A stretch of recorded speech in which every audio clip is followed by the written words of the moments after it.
All right, Bedenko class, day 2, the B part B, second part. So here, Andrew and Kim are in the water.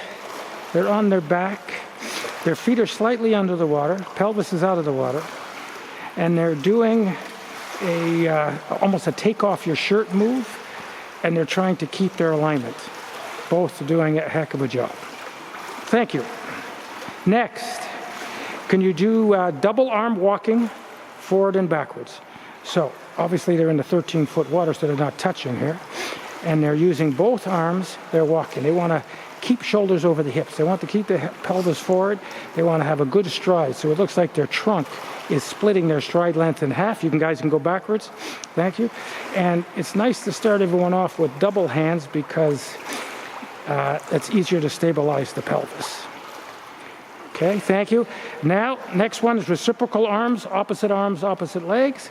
You get a little bit of scoop. Again, same principles apply from alignment standpoint. Really good for hamstrings too. And now backwards, please. This is where people have the coordination problems. It's amazing. As we said, everything has to be done as much backwards as forwards, and a lot of athletes do not do that, so they're much, much stronger going in the forward direction, and their coordination isn't as good in the backwards. Okay, so now we're going to apply just like you would on land, and maybe a little bit of a warm-up or a cool-down. We'll call this freedom movement in the water. So you guys are doing double arm walking and toe touch, or single, it doesn't matter. Single or double hand, just opposite toe touch. So when they do this, they're reaching for the toes, they're keeping their backs nice and straight. That's good, and the other arm reaches behind and they touch the opposite toe. You can, with that toe that's out in front, it can either be pointed or flexed. Okay, so now let's just keep walking forward. We know we have to do all these backwards, but we'll just do them forward. Now you're doing double hand and catch the knees, please. Okay, so opposite leg is pushed down to the bottom of the pool, knee comes up, pelvis is straight, back is straight. Thank you. Now catch the ankle, which means you're going to reach a little lower. No, catch the ankle in front of you. So raise the hip a little lower, raise the hip a little higher, excuse me, and catch a little lower. Okay, now do what you were about to do, Andrew. So now you catch the heel behind you. Really difficult in the water even to get one hand on it. And the knees point straight to the ground. Okay, thank you. Now, if you can both face me, you're going to walk sideways to your left. We know you have to do these in both directions. We'll just do everything to your left. So it's high knee and walk left, but no crossing. You're not crossing the legs at all. You're going to lift both knees.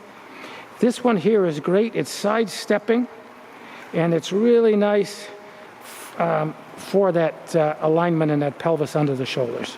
Okay. Now you're going to open the left knee to the left, and you're going to cross the right leg in front. So it's a half karaoke almost. So, okay. Thank you. And now the next exercise is open left to the left, cross right behind.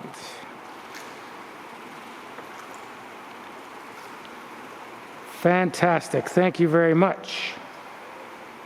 All right. Oh, now I got to throw you 2 barbells. We're going to do a little more in the pelvis stability department. Okay. Perfect.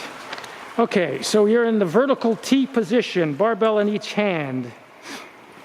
Body's nice and straight, toes are up. So now you're doing a pendulum where you're going to go out on your side, and it is a great stretch for the lats and the side that's on the bottom. At the same time, as you're watching these guys have perfect alignment, the body's moving right under the head, right under the shoulders, side to side, good control when it gets to the top. Very, very nice. All right.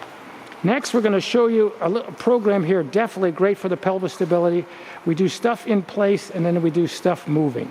So you're in the seated position, barbell still in each hand, seated position, legs at 90-90. Every move that you're going to see these folks do for the next little while, you're going to see that the shoulders stay over the hips. Okay, thank you. So extend both legs and pull them back in. Okay, we would definitely do these at changing speeds, just like I did not mention for the other exercises, but 10 slow, 10 medium, 10 fast, forward and backwards. In this one, you extend the legs, bring them in, and you're keeping the shoulders over the hips. That's really well done. Now, extend the legs and pull, so you're moving yourselves forward. And again, the hips stay in the same place, and the body stays in the same place. We're not looking as if you're waving. All right, thank you. Then show some backwards, please.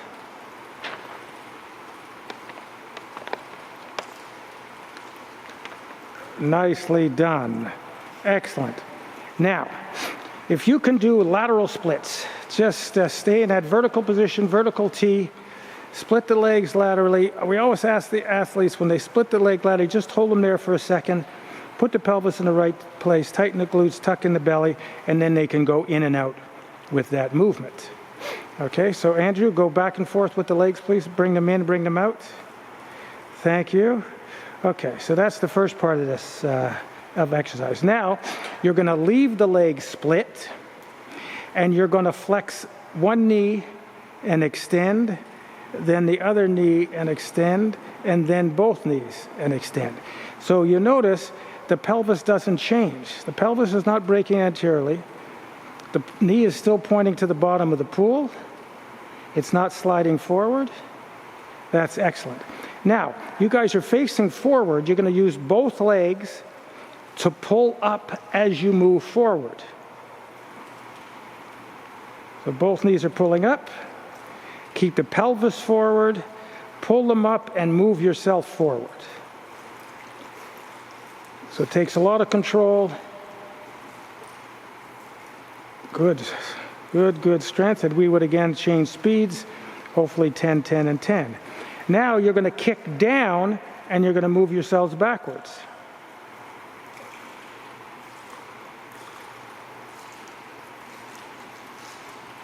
Thank you. Now face me, please. And your legs are in the same split. Pelvis is in the right place. You're going to use your left leg to flex and extend and move yourself to the right. That's good. 10, 10, and 10.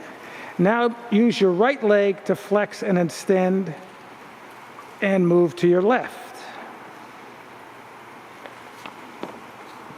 Well done. Now pull in with your right leg and move to the right. So keep the split. My guess is when you try this, or when your athletes try this, they're really going to start to cramp in the hip flexors. And now use your left leg, please, to move left. Excellent. Okay, thank you. Now go in the diamond or the frog position. So both of your soles are touching underneath your hips, and the knees are pointing out as far as you can, and the pelvis again in the right place. Tighten the belly, tuck in. So from here, extend one leg, bring it back in, extend the other, extend both. And when you're extending one, that other heel stays right under the groin. So you change the speeds. Now, just like the last exercise, let's kick left leg to move to your right.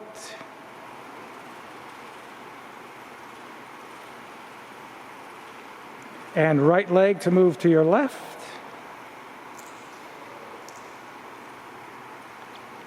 Thank you. Now right leg to pull you to the right. And we're trying not to, kind of swoop the leg. You're just trying to make it go same pattern, right out and in. Nicely done. Left leg to pull left, please.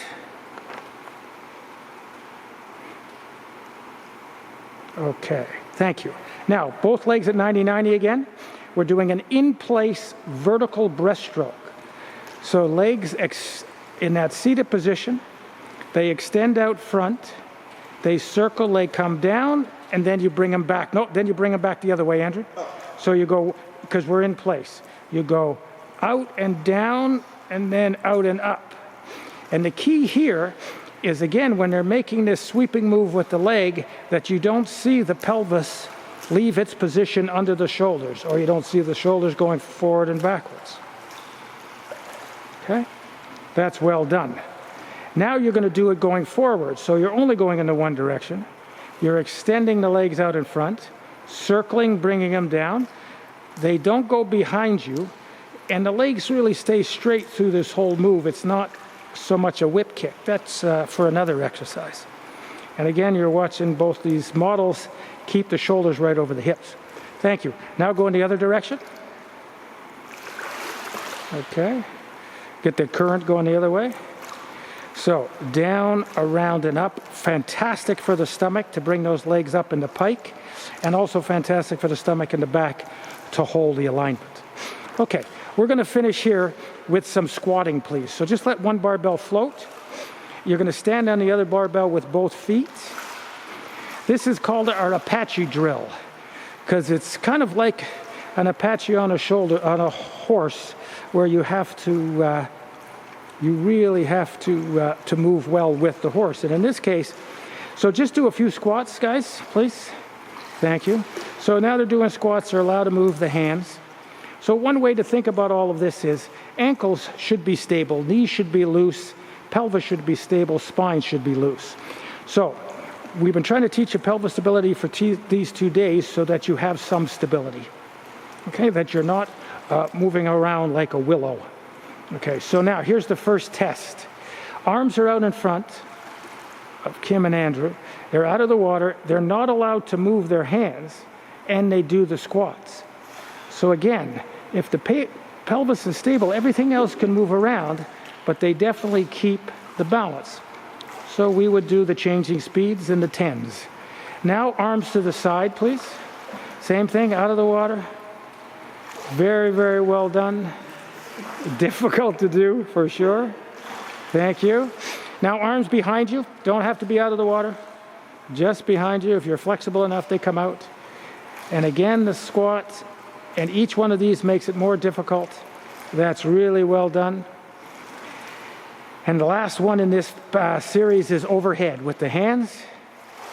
They're not moving. Up and down. That's nice. Thank you. Now, can we show these guys the last thing here, please? If you can come closer to the side. If you can, we'll get rid of the barbell and get rid of the belt and float like a cork. So when you're in the water, you have, as we said, a reflex to relax. So the muscles relax, the joints open. You can actually be taller when you leave the water. But one way to really release tendons and ligaments is to float like a cork. So you breathe in, you have alignment. So you need lung capacity, you need looseness of muscle. Muscle quality is really important. We'll do that more and more. And alignment right there. That looks good. It's amazing what this releases tendons and ligaments. Very, very good for you. All right. Thank you very much, guys. See you on day 3.